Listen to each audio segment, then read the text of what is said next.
एका छोट्याशा सुंदर गावात एक गोड प्रेमळ आजी राहत होती.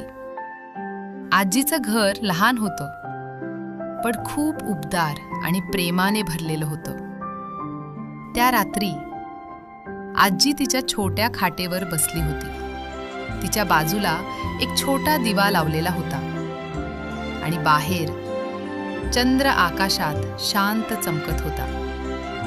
आजी हळूच म्हणाली, खूप दिवस झाले माझ्या नातीला भेटून.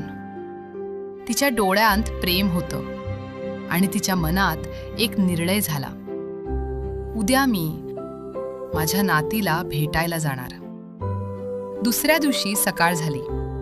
सूर्याची सोनेरी किरणं गावावर पडली. पक्षी चिवचिवत होते. आजीने तिची छोटी पिशवी घेतली आणि ती हळूहळू चालायला लागली. रस्ता जंगलातून जात होता. मोठी झाडं, थंड वारा आणि शांत वातावरण. अचानक झाडांच्या मागून एक मोठा वाघ बाहेर आला.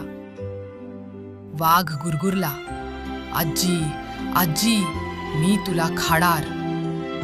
आजी थोडी घाबरली, पण ती खूप हुशार होती.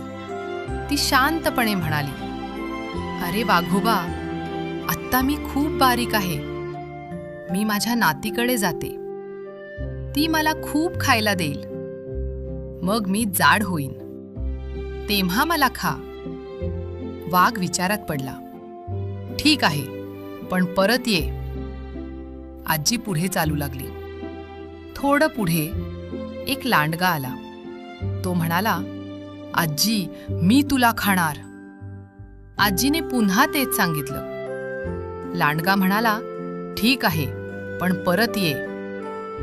शेवटी आजी तिच्या नातीच्या घरी पोचली. दार उघडलं आणि नात आनंदाने ओरडली, आजी. ती धावत आली आणि आजीला मिठी मारली.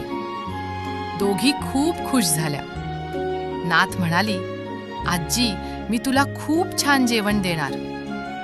आजीने गरम भात खाल्ला, गोड लाडू खाल्ले, रसाळ आंबे खाल्ले आणि आता आजी जाड आणि गोलमटोल झाली. आजी म्हणाली, आता मला घरी जायचं आहे, पण जंगलात वाघ, लांडगा आहेत. नात विचार करू लागली आणि अचानक तिला एक कल्पना सुचली. तिने एक मोठा गोल भोपळा आणला. ती हसून म्हणाली, आजी, तू या भोपळ्यात बस. भोपळा तुला सुरक्षित घरी घेऊन जाईल. आजी भोपळ्यात बसली.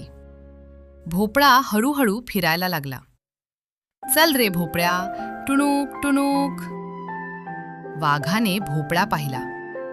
अरे भोपळ्या, आत आजी आहे का? भोपळा म्हणाला, कुठली आजी, कशाची काय? चल रे भोपळ्या, टुणूक टुणूक. लांडगाही फसला.